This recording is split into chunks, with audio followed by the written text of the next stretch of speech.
അവൻ്റെ ഈ ചിരിയും സന്തോഷമൊക്കെ ടെമ്പററിയാ. ശരിക്കുള്ള സന്തോഷം അവന് കിട്ടണമെങ്കിൽ ശ്രേയ ആരാണെന്ന് അവൻ മനസ്സിലാക്കണം. പക്ഷേ ഈ ജന്മത്തിൽ നടക്കുമെന്ന് തോന്നുന്നില്ല. ഞാൻ പറഞ്ഞു കൊടുത്തു, നീ സ്റ്റേഷനിലായതിന്റെ കാരണക്കാരി ശ്രേയാണെന്ന്. വിശ്വസിച്ചില്ല അവൻ. നീ എന്നെ പറഞ്ഞു പഠിപ്പിച്ച് ഞാനില്ലാത്തതൊക്കെ പറയുന്ന അവൻ പറയുന്നത്. അത് അരവിന്ദേട്ടന്റെ തെറ്റല്ല. പറഞ്ഞു വിശ്വസിപ്പിച്ച് കയ്യിലെടുത്ത് വെച്ചിരിക്കല്ലേ ശ്രേയ. അതൊക്കെ മാറിക്കോളൂ അക്കു ചേട്ടാ. ഇല്ല കാക്കോത്തി, ഒരു മാറ്റവും ഉണ്ടാവാൻ പോകുന്നില്ല. അവരുടെ കാര്യത്തില് വിഡ്ഢികളാവാൻ പോകുന്നത് നമ്മളാ. അങ്ങനെയൊന്നും ഉണ്ടാവില്ല.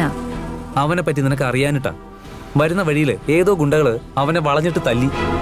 അത് കണ്ടിട്ട് ഞാൻ അവനെ രക്ഷിച്ചത്. അത് കഴിഞ്ഞ് അവൻ പറഞ്ഞെന്താണെന്ന് അറിയോ? എന്താ? അവന്റെ മുന്നില് എനിക്ക് പേര് കിട്ടാൻ വേണ്ടി ഞാൻ അവനെ ആളെ വിട്ട് തല്ലിച്ചാണെന്ന്. ശ്രേയ എന്തൊക്കെയാ കാണിക്കുന്നെ? രാത്രി സ്റ്റേഷനിൽ ലോക്കപ്പിലാക്കി, ഇപ്പൊ ആളെ വിട്ട് തല്ലിച്ചു. അവളിത് എന്ത് ഭാവിച്ചാ? ഈ പാപത്തിനൊക്കെ മറുപടി പറയേണ്ട സമയത്ത് അവൾ ഒരുപാട് അനുഭവിക്കും. ആളെ വിട്ടത് ശ്രേയാണെന്ന് എനിക്ക് തോന്നുന്നില്ല.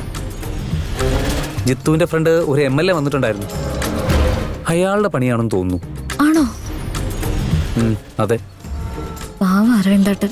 ഓ, അരവിന്ദേട്ടൻ പാവം. അപ്പൊ ഈ അക്കുച്ചേട്ടൻ പാവമല്ലേ? കൊള്ളാം. പാവം പോലും.